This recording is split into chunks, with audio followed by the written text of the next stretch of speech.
Hello and very warm welcome to all of you. In this edition of Public Forum, I'm Anurag Punetha with you. COVID-19 has killed more than 2.7 million people worldwide so far in the last 15 months since it emerged. It forced governments around the world to put restrictions and lockdown. It has battered the global economy. Recently, a team of international experts appointed by World Health Organization has been on the job to find the origin of the virus. So we are going to find out and discuss all these things in this edition of Public Forum. Joining me, two guests, they are both joining me online. Dr. Sreeram Chaulia, international affairs expert, is joining me. Very welcome to the show, Dr. Chaulia. My second guest is Ms. Namrata Hasija, senior policy analyst and expert on Chinese behavior. Very warm welcome to the show, Namrata, to you as well. Dr. Chaulia, I would begin with you. So far, as the report suggests, many believe that China may have more information than it admits. Yeah, I think Anurag, right from the beginning, they were trying to control this whole investigation. First, they tried to prevent it from happening. But because the whole world was affected, and there was a consensus in the international community that something must be done to get to the bottom of how it all started, possibly in late 2019 in Wuhan. So then they relented, and then they tried to tie it in a kind of a bureaucratic process of consent, because WHO is an intergovernmental organization, China is a member state, so WHO cannot really pry into the internal affairs of a member state unless the member state gives consent. Yeah. So they've used the sovereignty card to delay this. In fact, even a bureaucratic and a very cautious person like Dr. Tedros, the WHO Director General, was so frustrated at the delaying tactic. He said he was very disappointed. Everything from the composition of the team. You mentioned, Anurag, that 17 scientists were selected by WHO, but they were also vetted by the Chinese, the international experts, and they rejected some. And then they had a veto who would come. So the whole thing was, done in such a way to protect China's image and to prevent any scrutiny.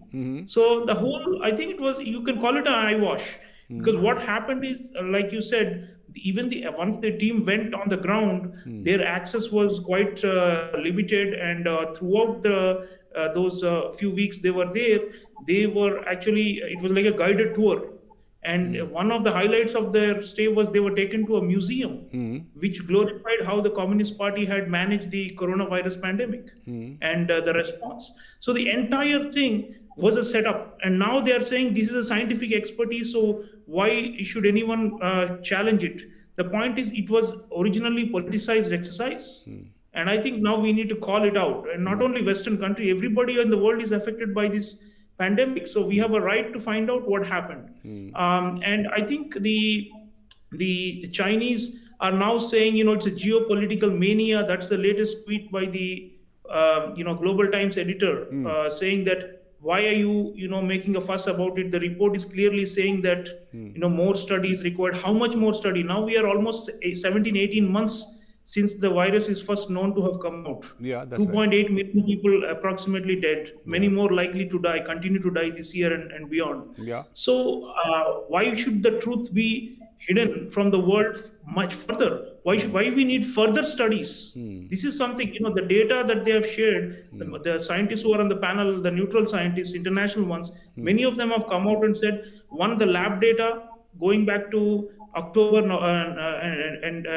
November and December 2019, when it is likely to have started the transmission. Yeah. That is missing. The farm data is missing. The animals where these the wet market animals are cultivated and then brought for sale to Wuhan. That data is missing. The Chinese are saying we don't have records. Yeah, and they are saying we already shared the genetic code and everything. But it is quite clear that they have not shared everything. So this is where I think it shows there is an effort to pry open a very, very closed and authoritarian society and run by a totalitarian type of regime.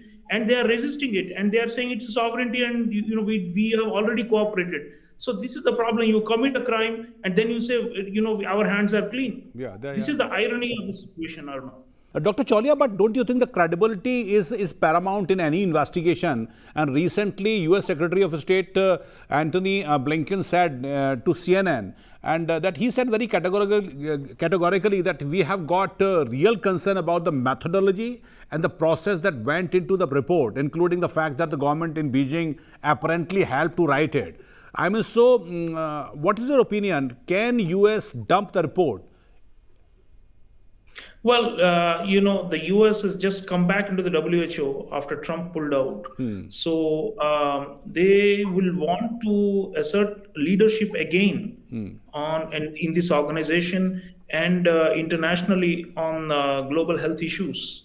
So I think they will definitely use their diplomatic energies to try and keep this issue in the limelight.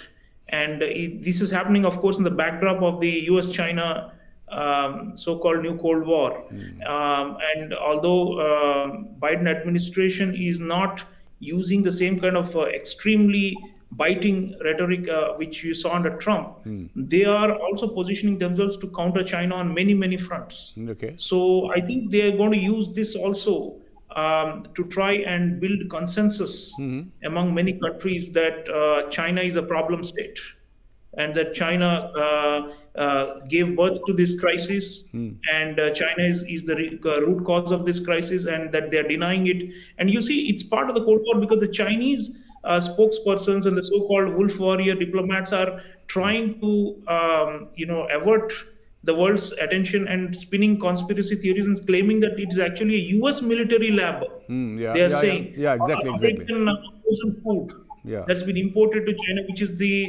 which was carrying the virus. So you see, it's the credibility of the Chinese claim is very low because most people have very low trust in the kind of regime that China operates. In fact, despite its flaws, at the end of the day, is at least a democracy. So I think it is caught in this geopolitical tussle. And in that context, I think you will see they will want to set up maybe an independent inquiry outside the WHO system, because what happens in these multilateral organizations, like I said, is they're very bureaucratic and they're beholden to member states and to donors. So they may not be able to really do something bold and radical. They tend to be very cautious and go by the book all the time and go by procedure not to hurt any member state or their sensitivities.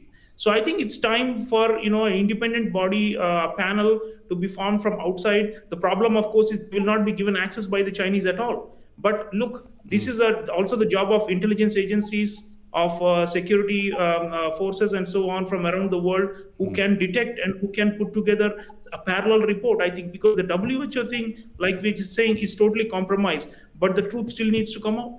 But Dr. Chaulia, in fact, last year, an Associated Press investigation found the Chinese government was strictly controlling all research into its origin. Then what was the necessity of being the part of that investigation team that had the doubt? I mean, 17 Chinese members are the part of the Chinese official institution and the hospitals. Yeah, it was just a kind of a cosmetic exercise simply to show that China believes in, is transparent, or that it is going along with the international community. Because it realized last year that its soft power was at an all-time low. Worldwide, in the public opinion polls, dislike of China and China's conduct in world affairs had risen to the highest levels.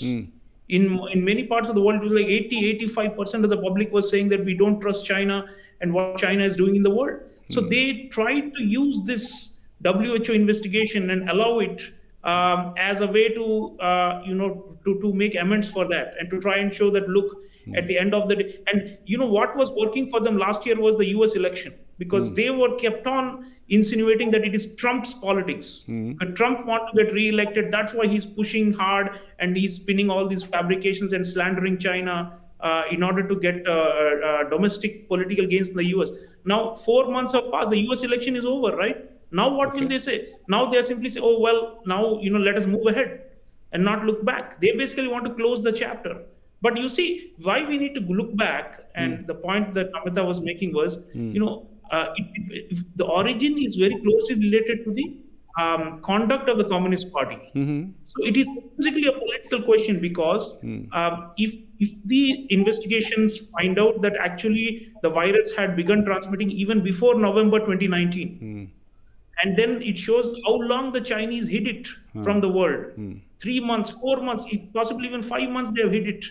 We go back and trace the patient data, which they are now denying to the investigators from hospitals before November. So, so it will implicate them, and it will show that because right now they are on the triumphal mode. They are saying that we have overcome Corona. Our system is superior to Western. Xi Jinping is saying the East is rising and the West is declining. And he believes that their system has been vindicated in this whole crisis of last 1.5 years. But the reality is their system has been implicated, and they're trying to hide it because it is a systemic failure. It's a political failure of the Communist Party, of the local provincial officials in Hubei province. It all happened, and all the way up to the central government because they wanted to hide the bad news. This is the typical behavior of authoritarian regimes. They try to hide the bad news. They sweep it under the carpet and deny the truth because otherwise it will show their flaws. And if the regime and its officials are shown to be flawed, then it hurts the legitimacy. It can even lead to overthrow. So therefore, they are very, very protective about their image. These authoritarian countries, they don't accept even minimum criticism. And this is how basically they try to turn it around by blaming other countries. And they have started doing so. If we don't go back, we will not know how much more the Chinese are hit, and we will not really know the truth about the true colors of this regime. Can only be realized by getting to the bottom of this investigation. Thank you very much, Dr. Chaulia, for joining me. Thank you very much, Namrata Asija, for joining and talking to Lok Sabha Television. That's all we have in this edition of Public Forum. Thank you very much for watching.